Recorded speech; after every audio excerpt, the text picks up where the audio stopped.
એક પ્રશ્ન જે અમે અમારી ઓપીડીમાં કોમનલી સાંભળતા હોય છે કે બચ્ચાને ડિલિવરી થઈ અને એના પછી દુખાવો કાયમી થઈ ગયો છે, તો શું મને ડિલિવરીના લીધે દુખાવો થયો છે, કમરમાં ઇન્જેક્શન આપ્યું એના લીધે મને દુખાવો થયો છે? તો ના, એવું નથી.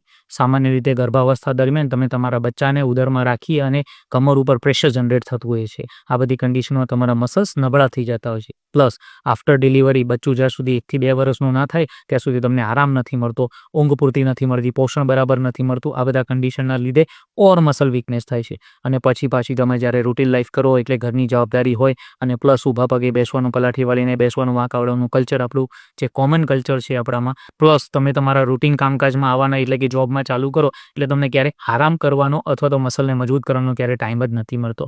પ્રોપર ડૉક્ટરને બતાવી યોગ્ય ફિઝિયોથેરાપી કરવી જોઈએ, દવા લેવી જોઈએ અને એના પછી તમારી મોડાલિટી યુઝ કરવાથી આરામ, કસરત, ફિઝિયોથેરાપી આ બધી વસ્તુઓ કરવાથી તમને આ બધી વસ્તુઓ સુધરી શકે છે. તો નાહકની ચિંતા કરશો નહીં, પ્રોપર ડૉક્ટરને બતાવી અને પછી આગળ ટ્રીટમેન્ટને વધારો. યોગ્ય ઓર્થોપેડિક તમારી આ બધા પ્રોબ્લેમને સોલ્વ કરી શકે એમ છે.